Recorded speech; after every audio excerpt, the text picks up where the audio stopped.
दिल्ली शहर, जो कि भारत की राजधानी है, कहा जाता है दिल्ली दिल वालों की है। और यहाँ दिन की रोशनी और रात की चकाचौंध हमेशा इस शहर को जिंदा रखती है। पर इस रोशनी और चकाचौंध के पीछे छुपे हैं कई राज, जिनको किसी ने जानने की कोशिश नहीं की, क्योंकि जिंदगी यहाँ चलती नहीं दौड़ती है। शायद यही कारण था कि उन लोगों ने उनकी ज़िंदगी में हो रही इस अजीबोगरीब घटना के पीछे का राज जानने की कोशिश नहीं की। आप देख रहे हैं डर फाइल्स मनीष के साथ। आज की ये कहानी पंकज और उसकी वाइफ और नकुल के साथ हुई घटना पे आधारित है। ये तीनों एक साथ महरौली में एक 2 BH के फ्लैट में रहते थे, जहां शिफ्ट हुए उन्हें सिर्फ 3 महीने ही हुए थे। तीनों एक साथ एक ही प्रोडक्शन हाउस में काम करते थे, जो कि पंकज और नकुल का अपना खुद का बिजनेस था। जिंदगी का हर लम्हा साथ बिताते थे, चाहे वो काम हो या घूमना।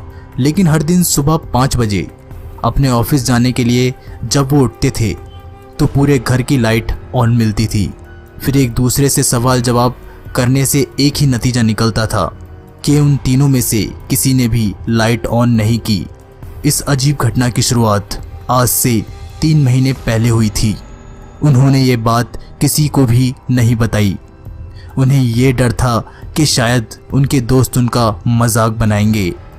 और शाम करीबन 5 बजे ये तीनों अपने काम से लौटते थे। शाम 6 बजे घर का काम करने वाली बाई भी आ जाती थी और कभी कभी उसका बच्चा भी आया करता था। वो चीज़ों को छेड़खानियाँ करता, पर कोई कुछ नहीं कहता। वो उनके इलाके में बाई मिलना बहुत मुश्किल था और इसलिए उन्हें उस बाई और उसके बच्चे से कोई प्रॉब्लम नहीं थी। लेकिन एक दिन अचानक हद ही हो गई। जब पंकज और उसकी वाइफ देर रात बाहर से घर आए तो देखा बाई का बच्चा उनके बेडरूम में खेल रहा था। तो उन्होंने सोचा वो पड़ोस में काम करने गई होगी बच्चे को यहाँ छोड़कर। पर पंकज की वाइफ को इस बात पे बहुत गुस्सा आ रहा था, क्योंकि अपने बच्चे को घर पर लाना तो ठीक था, मगर उसे यहाँ खेलता हुआ छोड़कर किसी दूसरे के घर काम करना, ये उन्हें बिल्कुल पसंद नहीं आया। दोनों ने 1 घंटा इंतज़ार किया। फिर वो पड़ोस में गए बाई का पता लगाने, और पड़ोस में मेहरा जी की बात सुनकर वो शॉक हो गए, क्योंकि वो आज नहीं आई थी। फिर दोनों घर गए तो उन्होंने देखा बच्चा पूरे घर में नहीं था। बच्चा आखिर गया तो गया कहाँ। फिर उन्होंने ज़्यादा नहीं सोचा, क्योंकि उन्हें एक पार्टी में जाना था। फिर रात को नकुल लेट नाइट शूट करके आया और उसने देखा पूरे घर की लाइट और बाथरूम की लाइट ऑन पड़ी थी। उसने बाथरूम का गेट खोला और देखा पूरे बाथरूम में खून फैला हुआ था। वो डर गया और डर के मारे मेन गेट की तरफ भागा। तभी उसे उस बच्चे की आवाज़ आई और उसने उसे बोला, बेटा तुम यहाँ क्या कर रहे हो? बच्चा कुछ नहीं बोला और धीरे से मुंह ऊपर उठाकर मुस्कुराया। उसकी मुस्कान में अजीब सी बात थी, जैसे उसने कई राज छुपा रखे हो।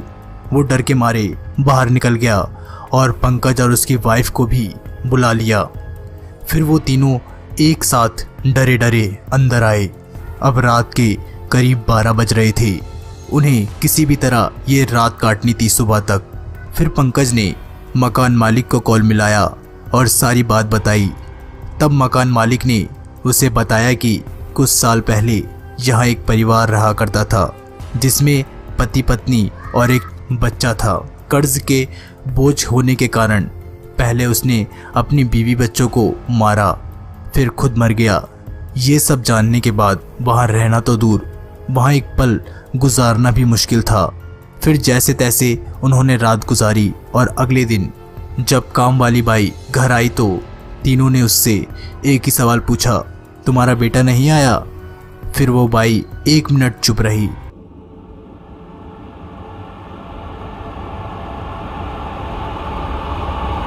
और फिर बोली कि साहब मेरा तो कोई बेटा ही नहीं है। तो दोस्तों, ये थी आज की कहानी। पसंद आई हो तो लाइक, शेयर और कमेंट ज़रूर करें। तब तक के लिए बाय एंड टेक केयर।